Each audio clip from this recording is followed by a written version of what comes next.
Welcome into the Lounge, presented by DraftKings. I'm Ryan Mink here with Garrett Downing, and we are thrilled to sit down with fullback Pat Ricard, who's back. Pat, really good to have you back, and I feel like I'll break a little news for you.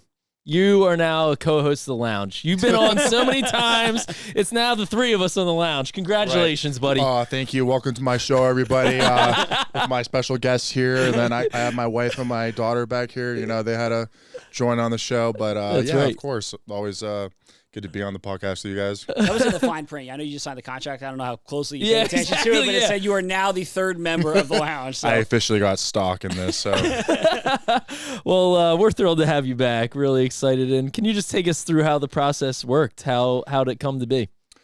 You know, it was one of those things when the season ended. I knew it was going to be a free agent, and my heart and my mind knew I wanted to come back. It was just really hard to see me play for a different team, live in a new city, have different coaches, teammates, all the people in this building. So when it came down for the Ravens to give me an offer, it was to, you know, kind of see if kind of what my market is and if it's even worth leaving this building and this team. And at the end of the day, it just wasn't the right decision for me. So ultimately I signed back, and I'm very happy and I'm excited. And, you know, Baltimore's home for me. It's going to be my 9th year here. So, you know, just overall just happy, yeah. It's kind of crazy because, like, we were saying throughout going into free agency, like, it's just going to work out. And Eric kind of said that at the end of season press conference. He was like, we've done multiple deals. Like, I feel like we'll be able to get it done. And I was just kind of like, yeah, this is just going to happen. And then, like, you get closer, and I'm like, it's going to happen, right? Like, we're sure it's going to happen. Like, how did you kind of handle it? It was kind of like, okay, let's see if the team wants me back first and foremost, because I know I want to be back. So it's like, you know, it's a business at the end of the day. Maybe they don't want the position anymore. Maybe they think I'm too old. Maybe they think I didn't play very well. All those things. But it was kind of like, okay, if they want me back, then I'm going to. I personally want to come back. So I felt like the only way I wasn't coming back if there was just an offer from a team that was just way too good to pass up on, that just didn't make sense for me to say no to. But it's still, I think it would have to be some, at this point, I think, ridiculous offer, just because I love it here. I've been here. Like, I feel like Baltimore is one of the best fits for me, just in terms of what I do, how I'm used.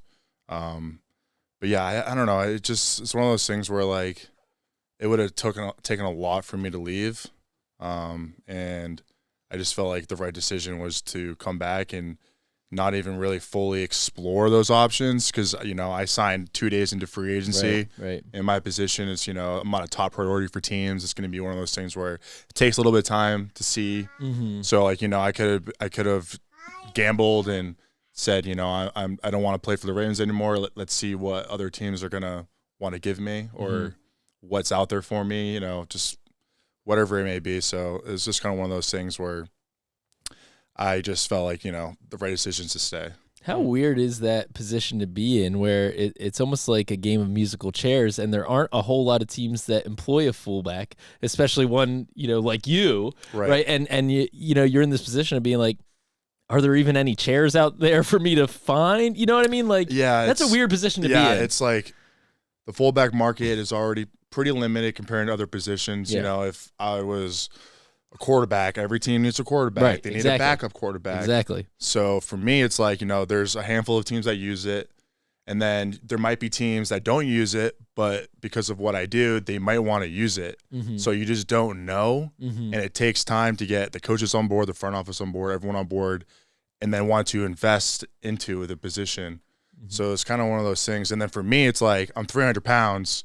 I'm really good at multiple things, better at most, better at not at most. So it's like I have to also fit schemes of offenses, and offensive coordinators have to get creative. And that's why I love being here, because all the offensive coordinators I've had here have been able to use me and utilize me, and, you know, I think have great success. Right. All right, I have to cross this off the list here, because reports came out today that the Steelers are hosting Kyle Juszczyk on a visit. So they're in the fullback market. Tell me, Pat, that you never considered the black and gold, all right? No, I mean, he paused no. Pat. No, how do I answer this? It's one of those things where you're in the free agency process and your agent reached out and said, hey, so-and-so has interest. They reached out to me. In the back of my head, I'm like, there's no effing way I'm ever going to this place. So I'm not going to say where, Right, you know? right, okay, But okay. like, you know, it's one of those things. And it's like, I don't care if they pay me $1 billion. Like, I don't know. As long as that went through your mind, I'm cool like, with I it. don't, yeah, yeah, exactly. That's great.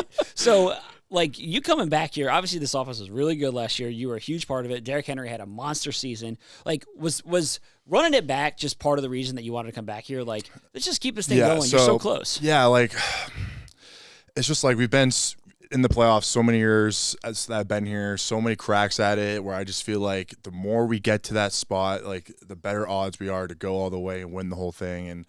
And like, I just felt like I would have been the dumbest player on this planet if I were to leave Lamar Jackson and Derrick Henry and the weapons that we have and the coaches that we have, to where it's like, why wouldn't I want to play with these guys? You know, it's so like, yeah, it's very exciting, especially the success we had last year. We're only going to build on it and get better, and I'm just excited to, you know, play with these guys. Well, Pat, I really think it's a testament to you that you've become part of the Ravens' offensive identity. You know, like, it's hard for us to imagine the Ravens' offense without you, and that's a testament to you. Like, what feeling does that give you that, like, the Ravens are a team that invests in a fullback, in a 300-pound fullback, and like, they want to keep bringing you back? Yeah, I mean, I think it's super cool. I mean, to come here as an undrafted D lineman, and then for them to give me the opportunity to play fullback and to keep reinvesting in it and to keep using it and having success, I mean, it means the world to me, and that's why I love this place. I think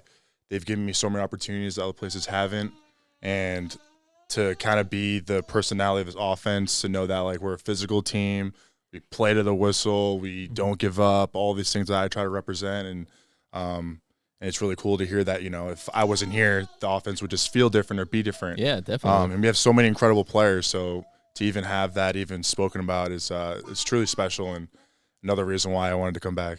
You know, for you, in addition to re-signing you, also brought back Ronnie Stanley. Like, you two were, you know, big two items that were on the to-do list for the offense in particular and for the team that you're like, okay, hopefully they can keep these guys, really important pieces of this team.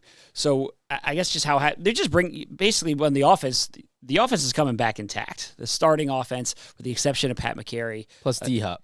Plus, you add DeAndre Hopkins to the mix, but like the starting offense now add DeAndre Hopkins is there, is coming back. How excited are you just about the potential of this offense and what you guys can do this year? Yeah, I mean, look, last year we were, I think, finished the #1 offense in terms of just, I think, efficiency, all these different stats. You can go on about all these different things that it makes a lot of sense that we're keeping a lot of the same guys. But now, you know, you add D-Hop and you don't know who else we're going to add. And it's exciting to know the potential it's going to increase. It's going to get even more exciting and what we can do. And it's just really, it makes a lot of sense for Eric to keep, you know, the similar offense, same guys, coaching staff, all these things, because I think we were right there last year. So now, how can we get better? Okay, let's bring D-Hop in. Okay, maybe let's tweak how, I don't know, all these different things that can only help the offense be more efficient, score more points, more yards, first downs, all these things.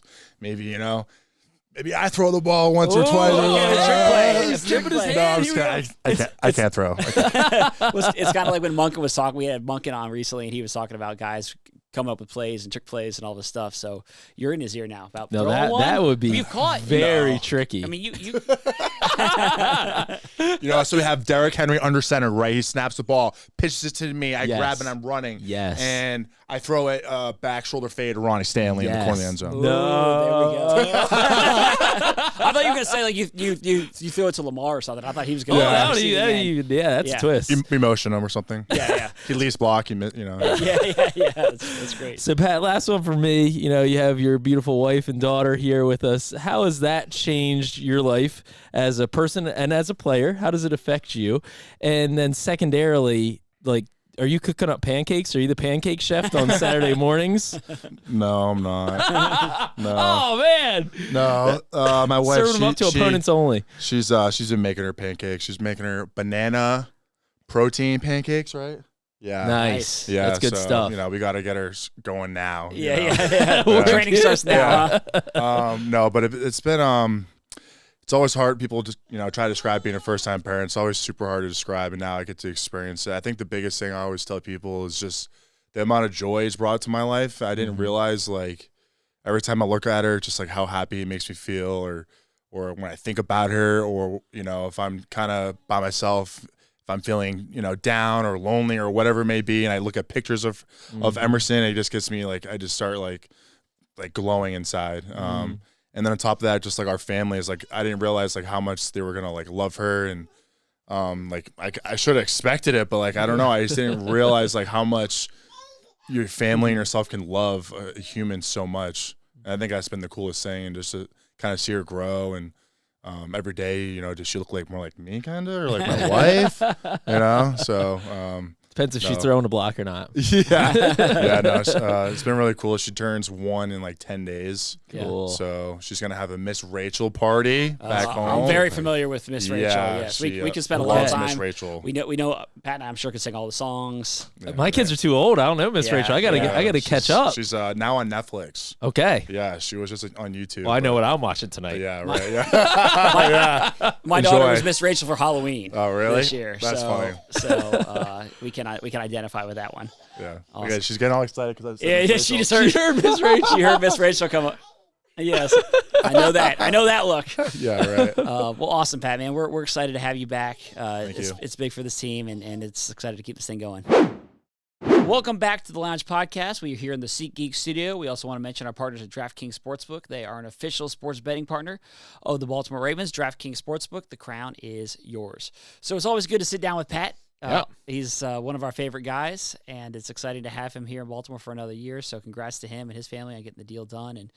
And as we've talked about many times, I think he's going to continue to just be a really important piece of this offense. Yeah, absolutely. And, Pat wanted to be back. The Ravens wanted him back. Glad that it worked out that way. And yeah, he's part of the identity of this offense. So very good things to come. I'm sure Derrick Henry's a happy man as well. Yeah, no doubt about it. So congratulations to Pat. Thank you so much for watching and listening. As always, you can email us at thelounge@ravens.nfl.net. Let us know what thoughts you have about bringing Pancake Pat back, which I'm sure you are very excited about. Also, any other thoughts about free agency. So thank you for watching and listening. We'll talk with you again soon.